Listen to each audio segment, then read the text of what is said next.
নমস্কার বন্ধুরা, মনীষার হেসেলে আপনাদের সবাইকে স্বাগত। আজ আপনাদের সাথে শেয়ার করব কাঁচা আমের চাটনির রেসিপি। এই কাঁচা আমের চাটনি বানাতে খুব একটা বেশি সময় লাগে না, আর খুব কম উপকরণ দিয়েই সহজেই আপনারা এটি বানিয়ে নিতে পারবেন।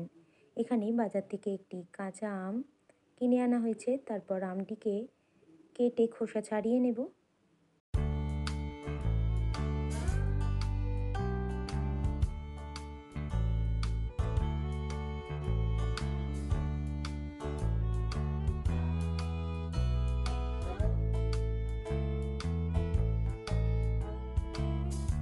আমটিকে আমি একটু লম্বা লম্বা স্লাইস করে কেটে নিয়েছি।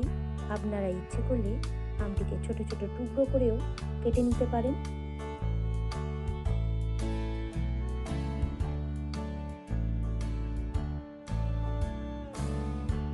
কড়াইয়ের মধ্যে দিয়ে দিলাম 2 চামচ পরিমাণ সাদা তেল। তেলটাকে একটু গরম হতে দেব। কড়াইয়ের মধ্যে 2টো শুকনো লঙ্কা ফাটিয়ে দিয়ে দিলাম। এরপর দিয়ে দিলাম 1/2 চামচ পরিমাণ কালো সর্ষে। ফোড়নটাকে একটু ভেজে নেব।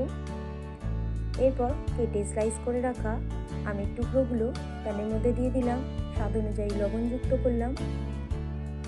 1/2 চামচ পরিমাণ হলুদ গুঁড়ো দিয়ে দিলাম। আমটাকে অল্প কিছুক্ষণের জন্য ভেজে নেব।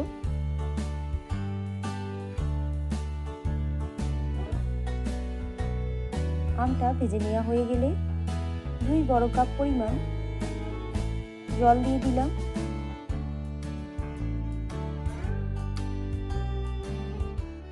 হাফ কাপ পরিমাণ চিনি যুক্ত করলাম। এরপর ঢাকা দিয়ে দেব।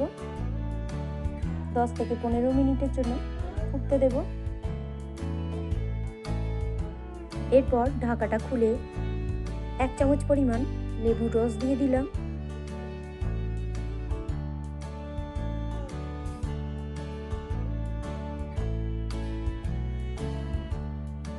আদা স্লাইস দিয়ে দিলাম 1 চামচ পরিমাণ।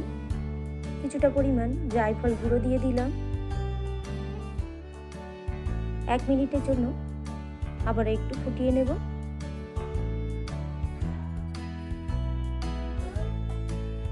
তৈরি হয়ে গেল সুস্বাদু কাঁচা আমের চাটনি। পরিবেশনের জন্য একেবারে প্রস্তুত। রেসিপিটি যদি ভালো লেগে থাকে বন্ধুরা, আমার এই ছোট্ট চ্যানেলকে অবশ্যই লাইক করবেন, কমেন্ট করবেন, শেয়ার করবেন।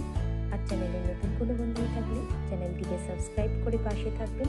এই ধরনের রেসিপি সবার প্রথম দেখার জন্য পাশে থাকা বেল আইকনটিতে প্রেস করে রাখবেন। রেসিপিটি শেষ পর্যন্ত দেখার জন্য আপনাদের সবাইকে ধন্যবাদ। সবাই ভালো থাকবেন, সুস্থ থাকবেন।